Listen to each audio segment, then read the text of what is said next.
Hello my soul family, कैसे हैं आप सब। आज मैं आपके लिए बहुत इंटरेस्टिंग सी रीडिंग लेकर आई हूँ। आज मैं आपको बताने वाली हूँ कि आपके आसपास के जो लोग हैं, जिनको आप बहुत मानते हैं, जिनको आप बहुत प्यार करते हैं या जिनके साथ आप अपना फ्यूचर देख रहे हैं, जो भी आपके सबसे क्लोजेस्ट एनर्जी होगी उसको आज हम पिक करेंगे। ये आपके करंट पर्सन हो सकते हैं, फ्यूचर पर्सन हो सकते हैं जो कि आपके टच में होंगे, या फिर जिनसे आपका रिश्ता हो सकता है, या फिर हो सकता है कि ये कोई आपके एक्स पर्सन हो। तो इनकी एनर्जी देखेंगे कि उनके मन में आपको लेकर क्या थॉट्स हैं, क्या सोचते हैं वो आपके बारे में, उनकी क्या करंट फीलिंग्स हैं आपको लेकर। काफ़ी इंटरेस्टिंग सी आज की रीडिंग रहने वाली है। सबसे पहले मैं एक चीज़ आप लोगों को बता दूं, ये जनरल रीडिंग रहती है, तो अगर ये जनरल रीडिंग आपसे रेजोनेट होती है तो आपको क्लेम करना है। सबसे ज़्यादा आप लोगों को, अगर अभी तक आपने चैनल सब्सक्राइब नहीं किया तो सबसे पहले तो आप लोग चैनल सब्सक्राइब कर दीजिए। और चैनल सब्सक्राइब करने के बाद आप लोगों को एक चीज़ करनी है, अगर आपको वीडियो पसंद आ रहा है तो आप इस वीडियो को शेयर ज़रूर करिएगा। अगर आपको नहीं वीडियो लग रहा है कि हम शेयर कर सकते हैं तो कोई बात नहीं है, कोई आप पे प्रेशर नहीं है, बट हाँ आप लोग एनर्जी जो है वो कमेंट के माध्यम से ज़रूर पहुंचाइएगा, क्योंकि आपका छोटा सा एफर्ट मुझे बहुत सारा मोटिवेशन देता है और मैं हर किसी के कमेंट पढ़ती हूँ। तो इस जनरल रीडिंग में मेल फीमेल ट्रांस सबका स्वागत है, क्योंकि जेंडर बाइज रीडिंग नहीं है तो इसलिए सबके लिए कॉमन रीडिंग रहने वाली है। मगर अगर किसी को अपने लिए पर्सनल रीडिंग करवानी है तो आप इस दिए हुए नंबर पर संपर्क कर सकते हैं। This number is 8840298154। So this is the number for personal reading. ये मत सोचिएगा कि डायरेक्ट मुझसे बात हो जाएगी इस नंबर पे कांटेक्ट करके, क्योंकि सोशल मीडिया पे डायरेक्ट मैं अपना नंबर प्रोवाइड नहीं कर सकती हूँ, तो इसलिए इस नंबर पर अपॉइंटमेंट होती है और फिर मैं आपको पर्सनल रीडिंग प्रोवाइड करती हूँ जब पेमेंट हो जाता है। सो मैं नंबर प्रोवाइड कर रही हूँ तो ऑब्वियस सी बात है कि ये मेरे घर का ही नंबर है, तो इसलिए आप बेझिझक होकर कांटेक्ट कर सकते हैं, पूछ सकते हैं, व्हाट्सएप कर सकते हैं। चलिए ठीक है, इसी के साथ अब हम रीडिंग स्टार्ट करते हैं। कार्ड ऑलरेडी शफल कर लिए हैं, बट फिर भी एक बार हम फिर से शफल कर लेंगे ताकि 100% एनर्जी आए। ईश्वर को याद करते हुए शफल कर रही हूँ। ओके ठीक है, अब एक चीज़ आपको और देखनी है, क्लेम ज़रूर करना। अगर आपको लग रहा है ना आपसे रेजोनेट हो रही है तो क्लेम ज़रूर करना।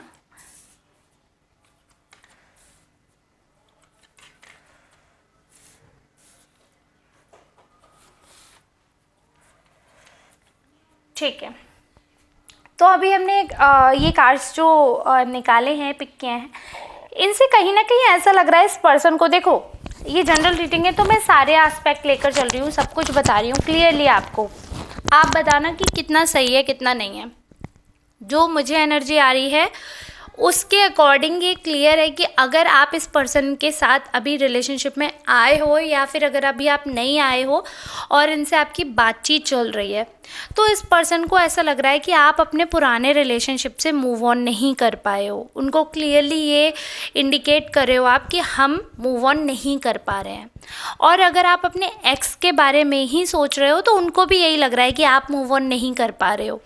और अगर आप अभी कंटिन्यू हो रिलेशनशिप में, मैं तब भी आपको बता रही हूँ, अगर रिलेशनशिप चल रहा है तो भी उनको ऐसा लग रहा है कि आप ना पुराने झगड़ों पर बात करते रहते हो, पुरानी चीज़ों से आगे ही नहीं बढ़ पाते हो, चाहे वो अच्छी हो चाहे बुरी हो। आप एक चीज़ पकड़ लेते हो और उसके बाद आप उसी पे झूलते रहते हो, उसी पे झूलते रहते हो, आप आगे बढ़ना ही नहीं चाहते हो। तो बेसिकली चाहे वो आपका एक्स हो, नेक्स्ट हो, चाहे आपका करंट पर्सन हो, सब लोगों को यही लग रहा है कि आप मूव ऑन करते नहीं हो लाइफ में, और मूव ऑन करना बहुत ज़रूरी है। भले ही आपकी सिचुएशन अभी ऐसी हो कि आप रेगुलर बात कर रहे हो, बहुत स्मूथली बात कर रहे हो, everything is going good, but still you have to move on. मतलब उसी रिलेशनशिप में कोई भी बात होती है, रात गई बात गई, ऐसा आपको वो रखना पड़ेगा, तभी हो पाएगा। आई एम सॉरी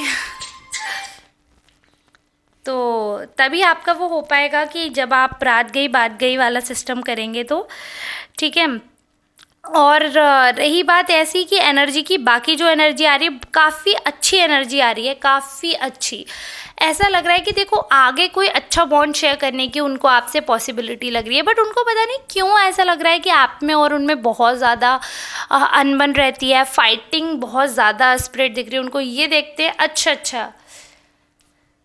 फाइटिंग का कार्ड क्यों आया था? अच्छा, आप पुरानी ही बातों पे कहीं ना कहीं लड़ाई करते रहते हो। देखो, ये 4 कार्ड एक ही चीज़ के है, बहुत ही स्ट्रॉन्ग एक चीज़ का दिख रहा है। ये ज़्यादातर आप अगर अपने एक्स से मूव ऑन नहीं कर पा रहे हो, या फिर अगर आप किसी भी पर्सन के साथ हो और आपकी उनसे लड़ाई हो गई है या पास्ट में कोई इंसिडेंट हुआ है, तो ये पर्सन आपसे उम्मीद कर रहे हैं कि आप लेट गो कर दो, आप कहीं ना कहीं उस बात को ख़त्म कर दो। ठीक है, आप उन बातों को ख़त्म करो और उस चीज़ को इग्नोर करके आप आगे बढ़ो, आप लड़ाई झगड़ा मत करो, क्योंकि उनको ऐसा लग रहा है कि आप काफ़ी लड़ाकू किस्म के इंसान हो। ऐसा नहीं है कि नेगेटिव ही सोच रहे हैं, देखो पॉजिटिव कार्ड्स भी हैं, पॉजिटिव कार्ड्स भी हैं, और उनको ऐसा लग रहा है कि कहीं ना कहीं आप लोगों का कुछ ना कुछ रिलेशनशिप तो है ही, ऐसा सोल का कनेक्शन उनको फील होता है, और उनको ऐसा लगता है कि पॉसिबिलिटी है, उनको ऐसा लगता है कि आगे you and they will share a beautiful bond. उनको ऐसा श्योरिटी है उस चीज़ की, एंड दे फील लाइक कि सब कुछ बहुत ही गुडी गुडी रहेगा, बहुत ही प्यारा रहेगा, और उनको बहुत पॉजिटिव फीलिंग्स आती हैं आपको लेकर। कहीं ना कहीं ऐसा लग रहा है कि कार्ड से दिखा रहे हैं कि एक स्ट्रेंथ आप उनकी हो, और वो हमेशा ना, उनको ऐसा लगता है कि आप फेवरेबल हो उनके लिए, बहुत पॉजिटिव वे में वो आपको लेते हैं। आपकी सारी बातें वो नेगेटिव लेते हैं ऐसा बिल्कुल भी नहीं है, आपको बहुत पॉजिटिव वे में भी वो काउंट करते हैं। आपकी सारी जो पॉजिटिव चीज़ें हैं उनको काउंट करते हैं, उनको अप्रिशिएट करते हैं, और उनके बारे में बहुत अच्छा अच्छा सोचते हैं। सब कुछ है, सब कुछ अच्छे तरीके से जो हो सकता है वो है, और कहीं ना कहीं ये पॉसिबिलिटी जो है वो इसी वजह से दिख रही है क्योंकि वो स्मूथनेस जो है वो आपके रिलेशनशिप में वो उम्मीद कर रहे हैं उस चीज़ की। सबसे बेस्ट पार्ट जो है मुझे दिख रहा है, एक बहुत ही पॉजिटिव सा साइन है कि उनको एक होप, आप एक होप कह सकते हैं कि एक होप है इस पर्सन को कि आगे फ्यूचर में आप लोग बहुत अच्छा बॉन्ड शेयर कर सकते हो, बहुत ही आपका जो लाइफ है वो बहुत अच्छा रह सकता है अगर आप अपनी लड़ाई वाली जो आदत है या किसी भी बात पे टिक जाना या अड़ जाना, वो वाली नेचर को अगर आप इग्नोर कर दो, then you both can be a happy couple, you both can understand each other और live a happy life। तो वो उनको बहुत ज़्यादा सारी उस चीज़ की उम्मीदें लग रही हैं, बहुत ज़्यादा इस चीज़ की आपसे उम्मीदें लगा कर बैठे हो। कहीं ना कहीं बहुत पॉजिटिव बातें वो है आपके बारे में सोचते हैं, बहुत ही ज़्यादा फुलफिलिंग नेचर के हैं। उनको ऐसा लगता है कि कोई भी काम है अगर, तो वो ऐसा करना चाहिए कि वो सब कुछ आपके फेवर में ही रहे। वो कभी भी ऐसा नहीं सोचते कि अगर कोई बात है तो उसी चीज़ पर अड़े रहो। उनका पर्सनल नेचर ऐसा है कि वो लेट गो कर देते हैं, तो वही वो उम्मीदें आपसे करते हैं उस चीज़ के लिए। ऐसा नहीं है कि वो आपसे दूर हो रहे हैं, ऐसी बिल्कुल भी नहीं है, बट हाँ उनको ऐसा लगता है कि अगर आप लोग रिलेशनशिप में आते हो तो वही है कि लड़ाई झगड़ा बहुत होगा। प्यार है ऐसा कोई डाउट नहीं है, बट बहुत लड़ाई झगड़ा होगा और आप कहीं ना कहीं फिर उस चीज़ से आगे ही नहीं बढ़ पाते हो, वहीं वहीं वहीं वहीं लड़ाई लड़ाई लड़ाई करते रहते हो, और एक आध गलती तो देखो सबसे हो जाती है। तो इस वजह से वो थोड़ा डरते हैं। बाकी ये है कि वो हर तरीके से सोचते हैं, तो उनको आपके ऐसा नहीं है कि आपकी बुराइयां ही पता है। देखो अपने आप ये 2 कार्ड मैं एक पिक कर रही थी, अपने आप ये भी आया। देखो आपका दिमाग जल्दी ख़राब हो जाता है, आप बहुत जल्दी एग्रेसिव हो जाते हो, गुस्सा हो जाते हो, और क्योंकि आप बहुत ओवर थिंक करते हो, ऐसा उनको लग रहा है कि आप बहुत ही ज़्यादा ओवर थिंक करते हो। तो इस वजह से ये एक रीज़न है कि कहीं ना कहीं आप, जब इंसान ओवर थिंक करता है, ज़्यादा सोचता है किसी के भी बारे में, तो उसको बुरा भी लगता है, और वो जब ज़्यादा सोचते हैं, बाल की खाल निकालते हैं, तो चीज़ें कुछ से कुछ में कन्वर्ट होकर कहीं ना कहीं हर्टफुल तो हो ही जाती हैं। But again you have a lot of patience. वो बहुत ही, मतलब आप संयम है आप में। मैं ये नहीं कह रही हूँ कि अगर आप पास्ट से नहीं हटते तो आप एक बेकार इंसान है या आप सर्वाइवल नहीं है आपका।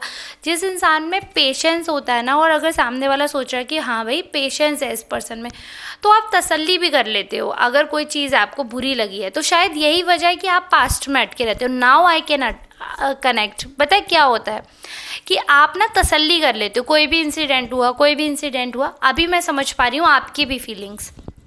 कुछ भी बात हुई तो आप क्या सोचते हो कि चलो ठीक है कोई बात नहीं, अगली बार देखेंगे। आप बहुत ज़्यादा संयम करते हो, बहुत ज़्यादा संयम। अब क्या होता है, सामने वाला रिस्पॉन्स ही नहीं कर रहा, अपनी गलती को एक्सेप्ट ही नहीं कर रहा, या वो रियलाइज़ ही नहीं कर रहा, तो आप फिर पुरानी बातें सारी, जब वो क्लटर इकट्ठा हो जाता है, आप एकदम भर जाते हो बुरी तरीके से, तब आप उस चीज़ को खाली करते हो। जब आप खाली करते हो तो ऑब्वियसली बात है लड़ाई होती है। जब लड़ाई होती है तो उनको लगता है कि आप पुरानी बातों पे अटके रहते हो, यू नो। सो ये कहीं ना कहीं मिसअंडरस्टैंडिंग हो रही है आपके रिलेशनशिप में। उनको ऐसा लग रहा है आप पुरानी बातों पे अटकते हो या पुराने पुराने किस्से लेकर आते हो लड़ाई करने के, but actually the reason is कि आप उस समय पे लड़ाई झगड़ा नहीं करते हो। आप सोचते हो चलो कोई बात नहीं, समझा के बात हो जाएगी, बात हो जाएगी, बट वो बात कभी होती ही नहीं है। सामने वाला कभी अग्री ही नहीं होता, समझता ही नहीं है कि एक्चुअली आपको प्रॉब्लम क्या है। और वो सेम चीज़ रिपीटेडली बार बार करते जाते होंगे, तो तब आप फिर पुराने इंसिडेंट्स को काउंट करवाते हो, देखो तब भी ऐसा हुआ था, तब भी ऐसा हुआ था, तब भी ऐसा हुआ था। तो उधर से लगता है कि आप मूव ऑन ही नहीं करते और आपको ऐसा लगता है कि यार मैं कितना और पेशेंस रखूं, नाउ आई एम डन। तो वो वाली चीज़ होती है, इसलिए आपका दिमाग ख़राब होता है। आपका दिमाग ख़राब होता है तो वो बहुत ज़्यादा विजिबल होता है, क्योंकि आप बहुत ज़्यादा कंट्रोल करने के बाद दिमाग ख़राब करते हो। तो वो सामने वाले को आपकी लड़ाई दिख जाती है, बट आपने कितना सहा है या कितना खुद को रोका है वो नहीं दिख पाता। तो थोड़ी मिसअंडरस्टैंडिंग मुझे क्लियरली दिख रही है उनकी करंट फीलिंग में, 100% उनकी मिसअंडरस्टैंडिंग दिख रही है। अब ये कार्ड आया तो ये पॉसिबिलिटी है या तो वो ऑलरेडी इस चीज़ को समझ गए होंगे, आपका नेचर धीरे धीरे उनको समझ आ गया होगा कि बेसिकली आपके मूव ऑन ना करने का ये रीज़न है, ठीक है, जो मैंने एक्सप्लेन किया।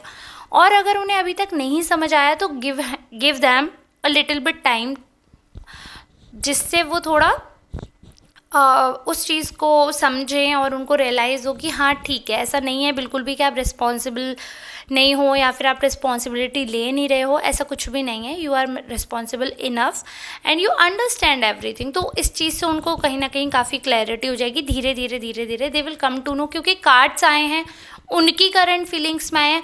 तो ये 100% मतलब मैं ये गारंटी दे रही हूँ, जिससे भी ये रीडिंग रेजोनेट हो रही है उसका पर्सन या तो वो समझ गया होगा कि आप लोगों का लड़ाई का रीज़न है और ये आपकी नेचर है, इस वजह से ऐसा नहीं है कि आप मूव ऑन नहीं करते, या तो वो ऑलरेडी समझ गए होंगे या फिर वो समझने वाले होंगे उसी फेज़ में, क्योंकि उनकी एनर्जी आई है, ठीक है।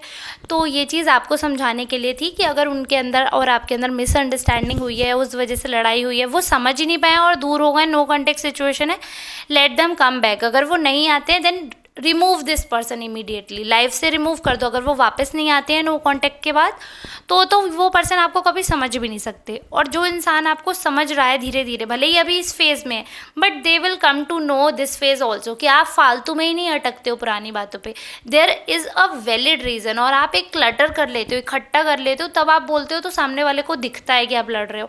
तो वो सारी चीज़ें वो अंडरस्टैंडिंग टाइम के साथ आ जाएगी, गिव देम सम टाइम। और अगर ये ऐसा है कि आप अपने एक्स से ही मूव ऑन नहीं कर पा रहे हो, उन्हीं की वजह से फ्रस्ट्रेशन है, तो फिर आपको नए रिलेशनशिप में नहीं जाना चाहिए। This is my guidance. और बाकी जैसा आपको सही लगे, आप सब मुझसे ज़्यादा ही समझदार है। मेरा काम था आपको टैरो से गाइड करना, जो कि मैं कर चुकी हूँ। आई होप आज की वीडियो आपके लिए बहुत ज़्यादा हेल्पफुल रही होगी। अगर आपको थोड़ी सी भी अच्छी लगती है तो प्लीज़ फुल एनर्जी के साथ कमेंट करिएगा, चाहे कुछ भी कमेंट कर दीजिए। और जिनसे रेजोनेट हो रही है वो लोग क्लेम ज़रूर से ज़रूर करें। मेरा दूसरा चैनल भी है, ट्रस्टेड टैरो कार्ड रीडर, जो कि यहाँ पे लिखा हुआ है, तो प्लीज़ आप उसको भी सब्सक्राइब कर लीजिएगा, प्लीज़ उसको भी देखिएगा। और वो वाला चैनल भी बहुत ज़्यादा इम्पॉर्टेंट है मेरे लिए, so please make sure to watch that channel also. और ये तो है ही है, ये मेरा दूसरा चैनल है, ये लव रीडिंग के लिए ही बनाया था। तो अगर लव रीडिंग के अलावा कुछ सुनना है तो आप इस चैनल पे जा सकते हो, अदरवाइज़ मेरा जो चैनल है वो मैंने आपको बता दिया। चलिए ठीक है, अब इसी के साथ मैं विदा लेती हूँ, मिलती हूँ नेक्स्ट रीडिंग में। तब तक के लिए आप सबका धन्यवाद।